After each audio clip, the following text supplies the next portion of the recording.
तरफ से हो रहे बायस्ड पार्टीजन व्यवहार विपक्षी पार्टियों को उनके खिलाफ ये प्रस्ताव लाने पर मजबूर किया।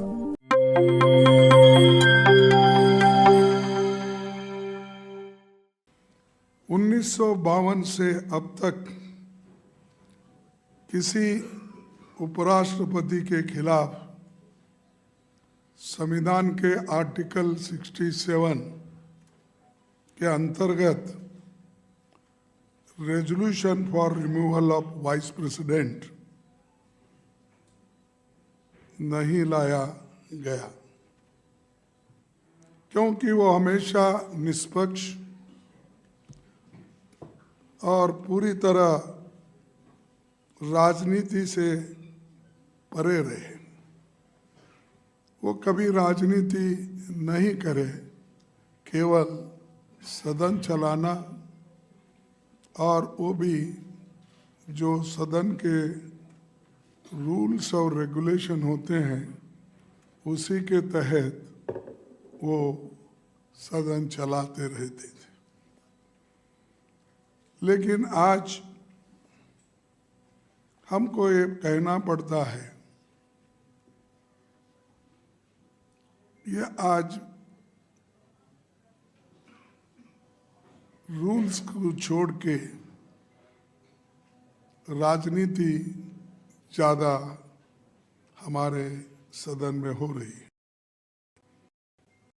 बाबा साहब डॉक्टर अम्बेडकर ने ड्राफ्ट कॉन्स्टिट्यूशन में ये ऑफिसर्स ऑफ पार्लियामेंट खंड में पेज नंबर 31 पर साफ लिखा था कि the vice president of India shall be ex officio chairman of the council of states.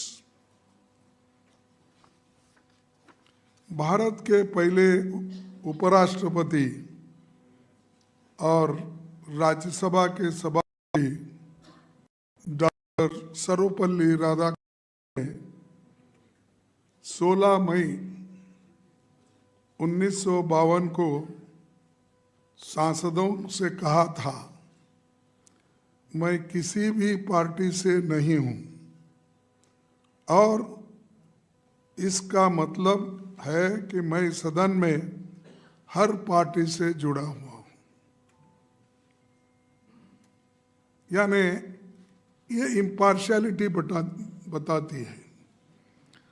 वो उन्होंने कहा कि मैं किसी पार्टी का नहीं हूं और सदन में मैं हर पार्टी का आदमी हूं, ये उन्होंने कहा। लेकिन हमें अफसोस है कि संविधान के अडॉप्शन के 75वें साल में चेयरमैन की तरफ से हो रहे बायस्ड पार्टीजन व्यवहार विपक्षी पार्टियों को उनके खिलाफ ये प्रस्ताव लाने पर मजबूर किया।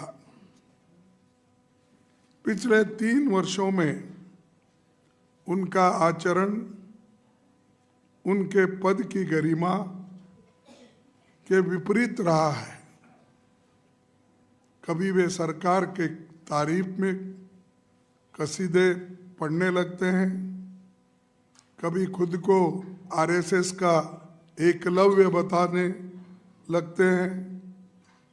इस तरह की बयानबाजी उनके पद को शोभा नहीं देती।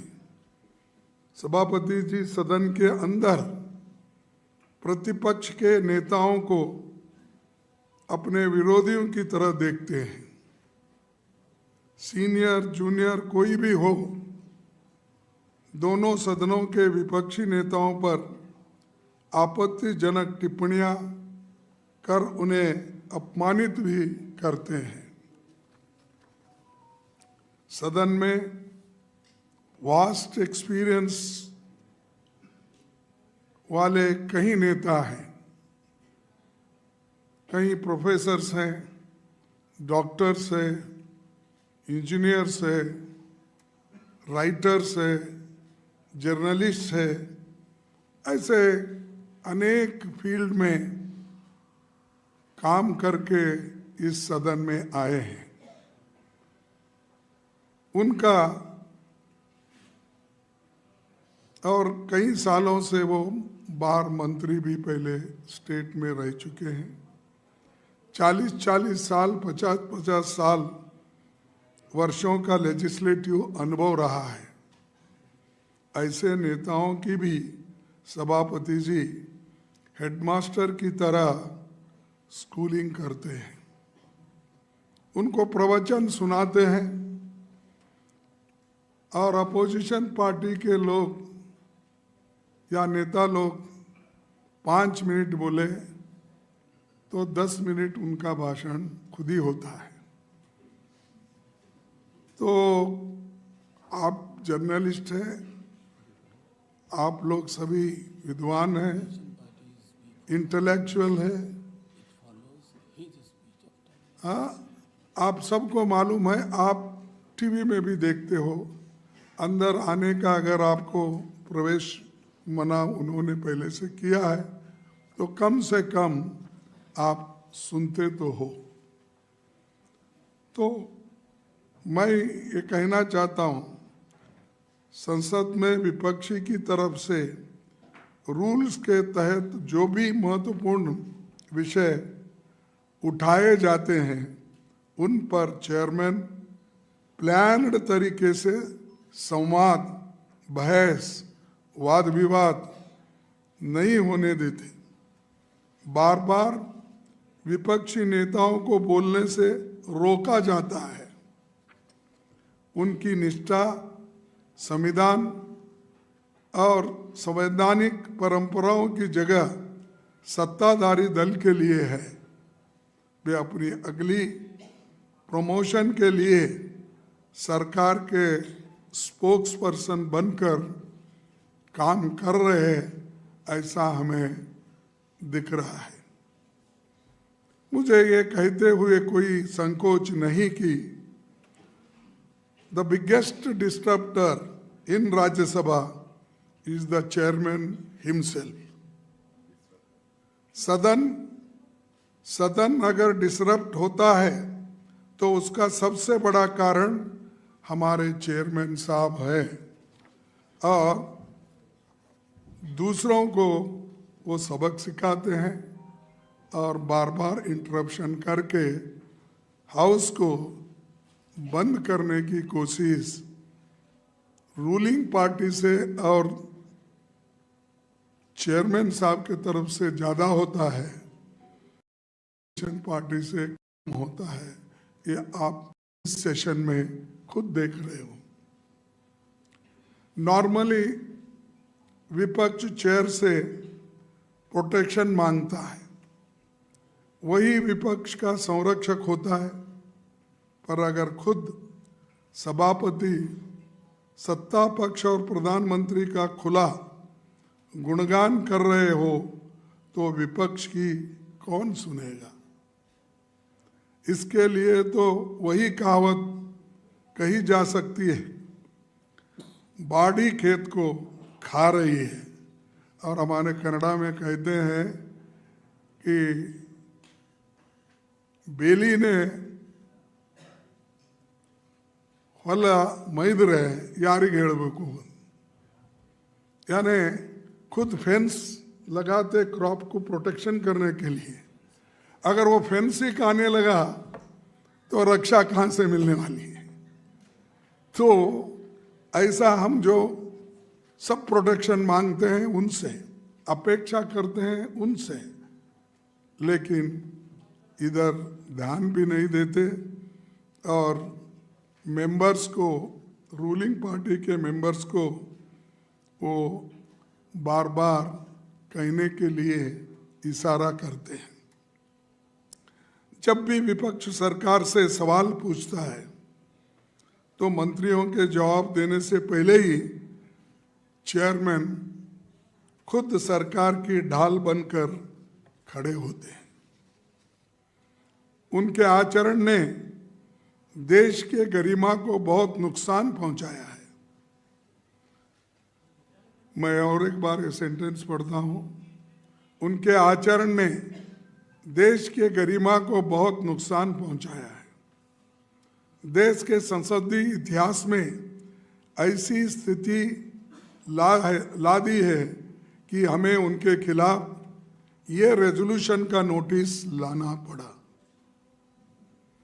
उनके साथ हमारी कोई निजी दुश्मनी या द्वेष या कोई राजनीतिक लड़ाई नहीं है।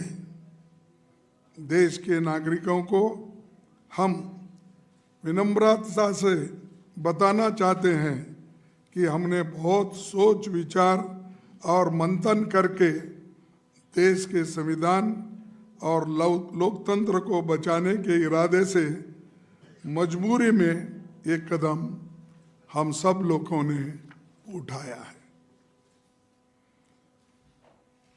Few words I will say in English.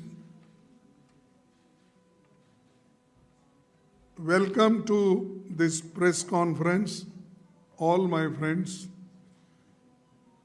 and we have already given a notice to Vice President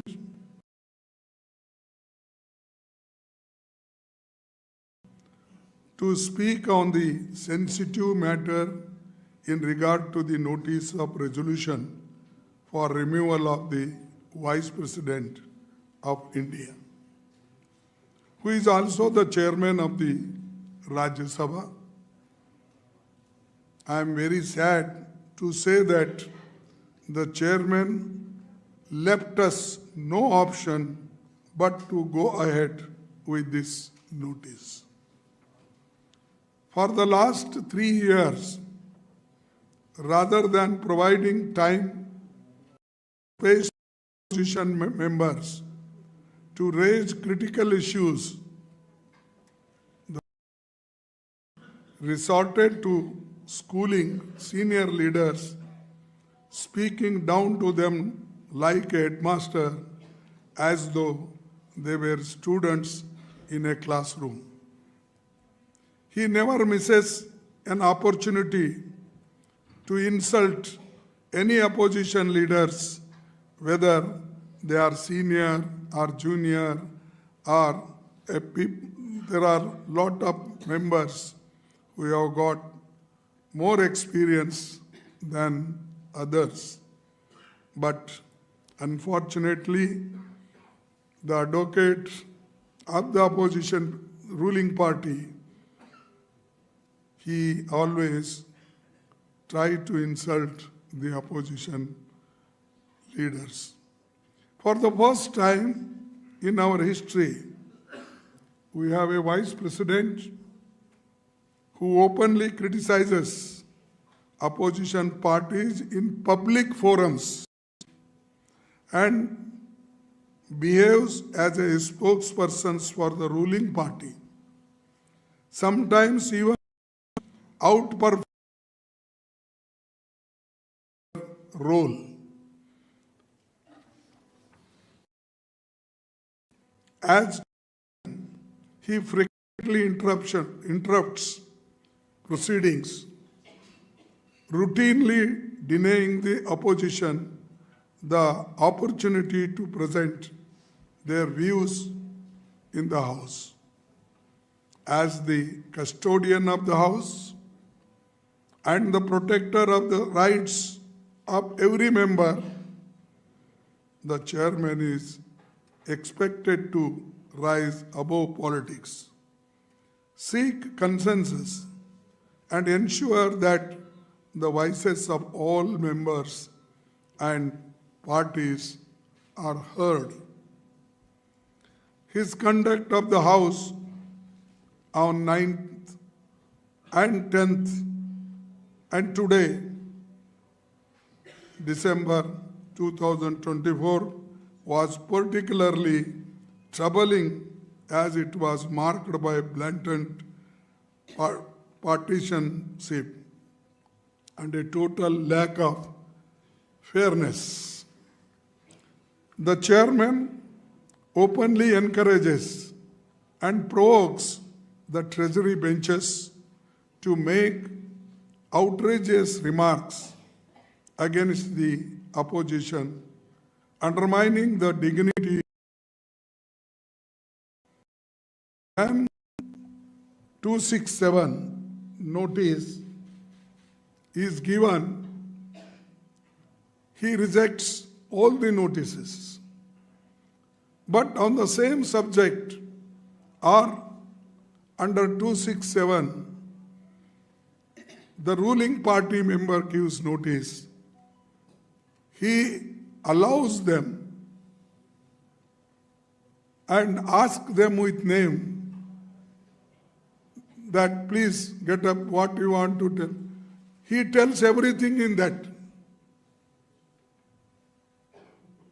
And then number 2, number 3, number 4, 5.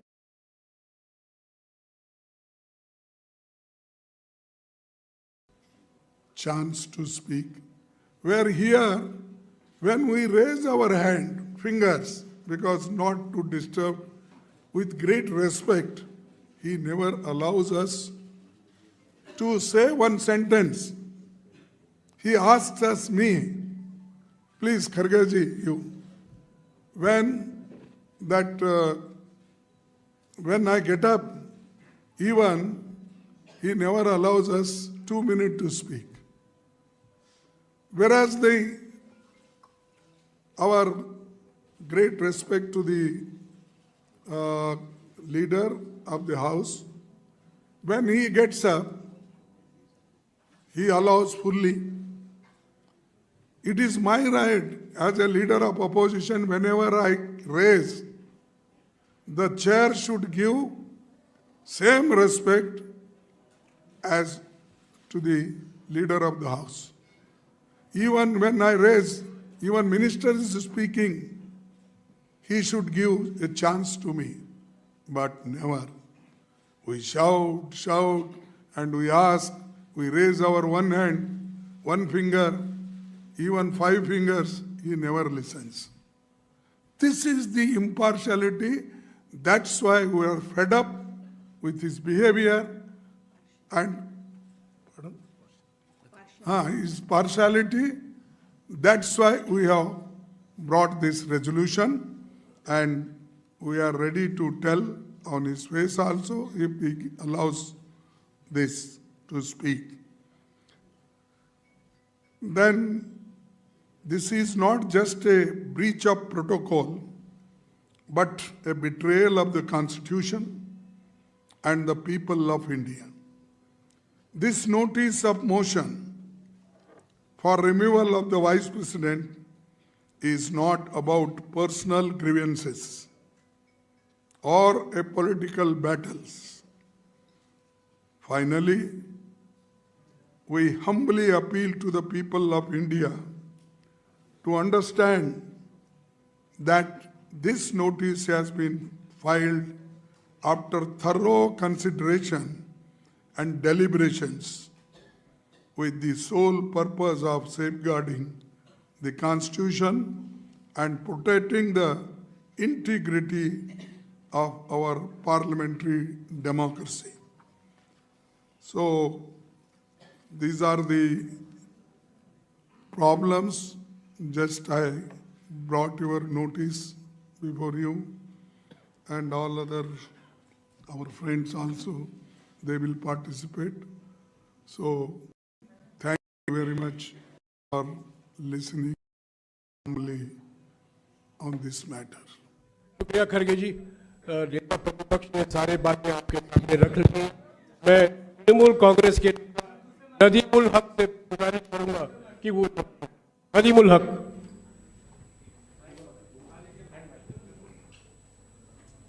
बहुत धन्यवाद। अभी जो हमारे लीडर ऑफ अपोजिशन ने कहा, हम लोग उससे सहमत हैं कि जो व्यवहार हमारे चेयरमैन का है हाउस में, उसमें हम लोग वी फील डिप्राइव्ड। का पूरा मौका नहीं मिल रहा है।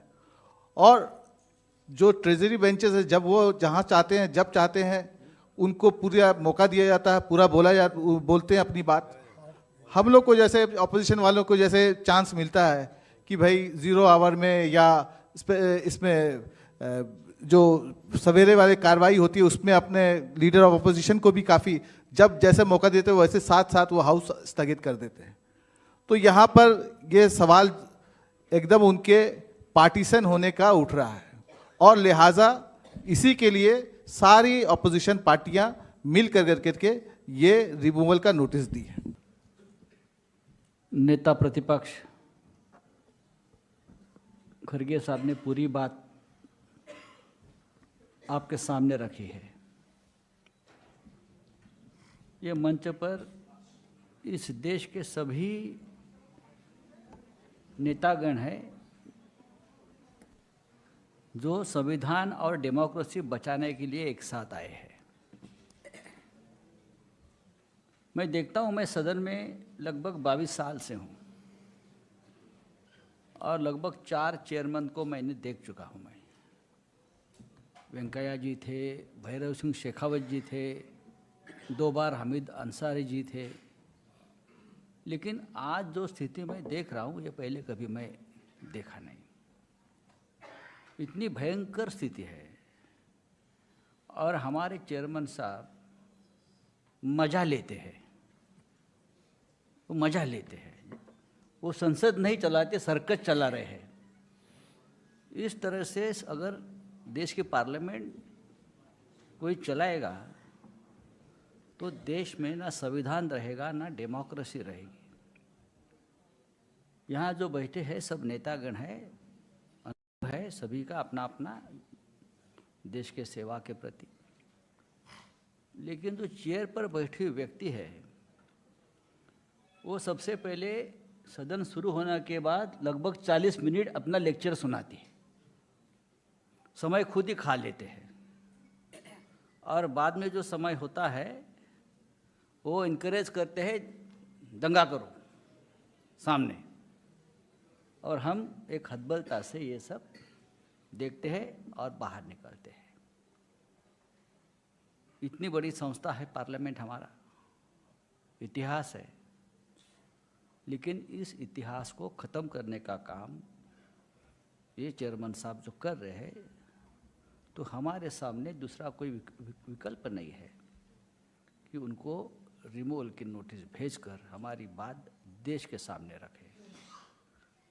और ज़रूर ये लड़ाई जो है ये व्यक्तिगत लड़ाई नहीं है, ये लड़ाई हमारी जो सबसे महत्वपूर्ण संस्था है पार्लियामेंट, राज्यसभा,